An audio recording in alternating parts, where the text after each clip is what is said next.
Guys, Karan here with our very own Joseph Rodriguez. And what did you do this weekend in the LA region? LA Regional, I got a seventh playing the Despia Brave deck. Okay, and why did you choose Aluber for the event? So for this event, it was our first event back in the area. We were from Riverside, so LA was our first regional back. I just felt like I wanted free wins at the event. I didn't feel like the players had practiced over the season of COVID, so I just wanted free wins. And so I chose this deck because I felt like the side deck couldn't answer the fact that they didn't know what the cards did. Okay, and a very important question in today's era: how many cards are you playing? I'm playing 60 today. Okay, Yeah. for sure. Why did you pick 60 over essentially 40, 45, 50? So, Oliver does look good being more consistent on the 40 card build. There was just so many things that could stop Brandon Fusion, or if you didn't see the cards, or if your Oliver got bailored, or something like that would happen, then you wouldn't have an extra play behind it, unless you played like the Fright for stuff, which probably could get bricky. So I decided to play the Brave engine as well as the DPE engine. But I didn't want to brick on those cards, so I had to fluff it with other cards like hand traps and Grievous of consistency spells, just so I can not see the bricks as much. Okay, fair enough. And then before we get into the technical part, do you have any shoutouts? I want to shout TCG and then everyone that topped yesterday from our local. Shout Ruben, shout Jose, everyone that's working hard over here. Sounds good. All right, let's get into the technical. All right, so I'm gonna split it up in engines, but first off, we have the Despia, or a Looper branded engine, whatever you want to call it.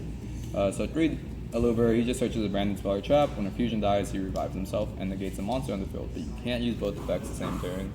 Springen's Kit acts as a 4th Aluber, but you have to. It searches a branded spell or trap, as well as it adds it from the grave, the banish to your hand, but you have to put one back from your hand to the deck. And then I played 2 Tragedy and 1 Ad Libitum. This is usually used as fusion material. When it's dumped, it can add this guy or add this guy, but it has a second effect that when it's in the graveyard, you can banish it to set one of your branded spells and traps from the graveyard back to the field. Yeah. On top of some more fusion material, we have the Albaz, the Hex Seal, and Snow. These cards are all going to be sent off branded fusion usually. This one is an extra extended target. It's usually not the one you mainly go for, but this one allows you to make goons. This one has to be dumped, and then this one searches, like I said. This one can act as a second Albaz as well, so that's really strong. So how often were you sending Fairy Tale Snow? It wouldn't happen that often. If my graveyard was established, I would then send Snow if I could follow on turn 3, but I just felt like having the card in my deck with Foolish, because I was already playing Foolish, was pretty good. I also needed a 60th card, and this was just what I thought of. Fair enough. And then the spells for the Branded Engine, it's going to be Branded Fusion at 3, Branded Opening at 3. Surprisingly, I only played this at 1. I feel like people say you need 2 or 3 of it. I just didn't feel like that was necessary, especially playing the kit that could recycle it back from wherever it was, as well as Tragedy being able to recycle it too. As well as being in 60, you didn't want to see cards that didn't work with other engines of the deck. Yeah. And then next, we'll move to the standard Brave Engine, 3 Enchantress, 1 Griffin. Those are the monsters, 3 Rights, 1 Dracoback, and I chose to play 1 Venture instead of the second one because I felt like the Venture engine wasn't helping you get to your main game plan. It allows you to make DP, which can give you draws to get to the Albia stuff or Aluber stuff, but just by itself, it wasn't continuously keeping the engine alive, so I just didn't want to play that too. I felt like if they ogred it or got rid of it, then I would just stop playing with that engine. Next engine was the DP engine. I was playing a 40 card build in the beginning. I just felt like when I added these cards in, they were really powerful, but I had to add 4 cards with half of them being bricks and half of them being good. So this is really what pushed me to the 60 build, because I just wanted to have access to this card in the deck, because I just felt like it's just swarming around in the meta. We should be playing it if you can. And then next was the hand traps. We played a heavy hand trap lineup. I didn't know what was going to be the best deck going into the event, because there's still 3 Axis running around, like Scythe decks, there's PK, there's this new Albaz deck, and just a lot of other Prank Kids as well dominating the scene. So I just wanted hand traps to be really good, so I chose a 3 Bell and 3 Ash, because I felt like these were good against Despia and Prank Kid. This was kind of against the combo decks, as well as against Prank Kid sometimes. And then these cards were just to stop probably my opponent's rogue decks, really, and then have targets for, I do play crossout, so all these are also crossout targets. And then 2 Ogre. I didn't feel like Ogre was going to be as good against the Albaz decks, and it's not as good against Prank Kids. I mean, it is good when they open Brave, but if they don't open the Brave and start Prank Kidding you, then you're just going to have that Ogre in hand. Or you can hit the Doodle, but they'll usually push through that. You can do, and then for the spells, you can 3 Prosperity, 3 Crossout, and 1 Called By. as well as 3 droplets and 1 foolish. So these were, like I said, to play 60, I upgraded or like increased my count of consistency cards. So it was like these guys, this can search. This allows you to search Aluber by dumping Tragedy, but you can also have access to Snow or Enchantress, so it's just really strong one of. This lets you see your starters, and then this was interaction for Scythe. The deck needs to use its extra deck, so I didn't want to get Scythe today. And these cards just allow you to resolve your Brand Infusion, because that's your power spells, or allow any of your power spells. And this engine, as its own package, was really strong in protecting my plays. I feel like it's really good to play them, and even as a hand trap, this card's strong, so I don't know why we wouldn't play it. Yeah, and that was going to be the main deck. Again, 60 cards. I didn't brick often, actually. Like, I opened a lot of really good cards. My ratios made it so that hopefully I wouldn't brick. I had been testing the deck actually all week and testing different builds all week. I finally landed on this one. I wasn't that decided on it. I had seen a cool build with Dogma and Shaddolls and stuff, but 60 card with Brave just really worked. Cool. And then for the extra deck, I'm going to go with 1 Mirror Jade, 2 Albion, 1 Sprint, 1 Lebellion.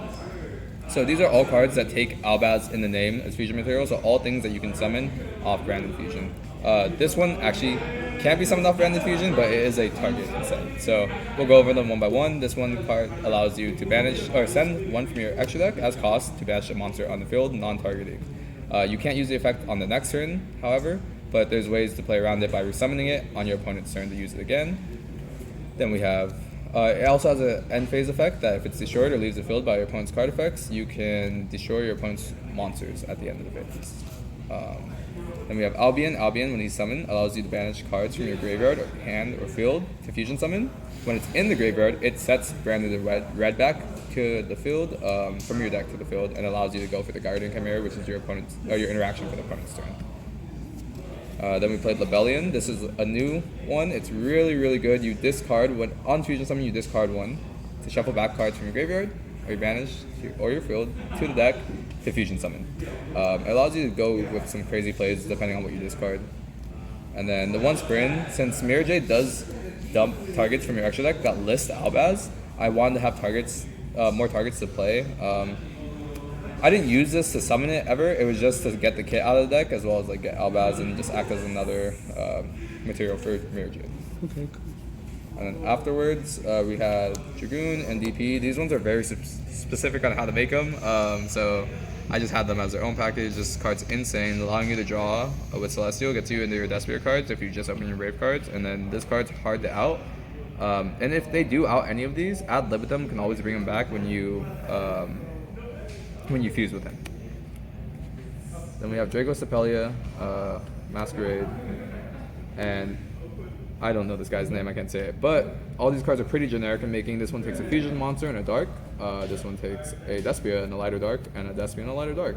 These cards have some plays, like this one allows you to win in time, this one allows you to go for game easier, and then this one acts as interaction if you need to do that.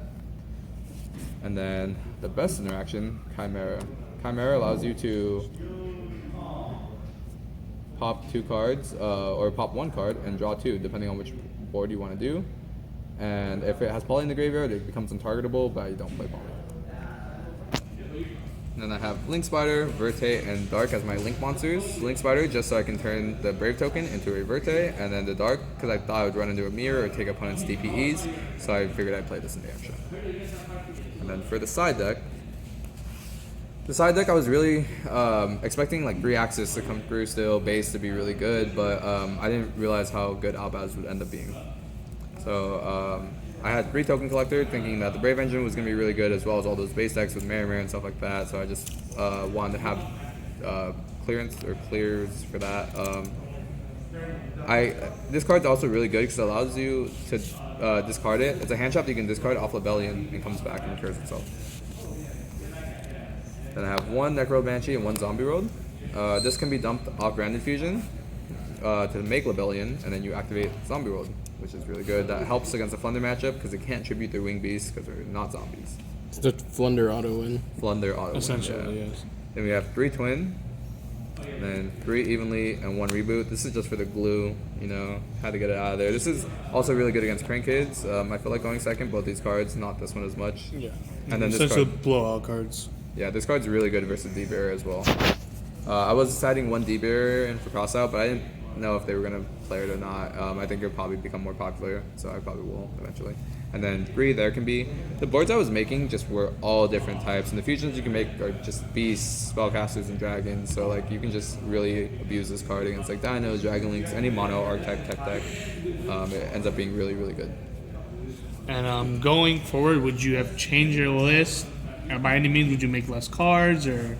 I think I would cut Snow for something else, maybe like consistency card. But Snow there did actually come up in some games, so I can't really say I would take it out or see. I would need to find something. I think the more Despia gets popular, there's gonna be different cards to play.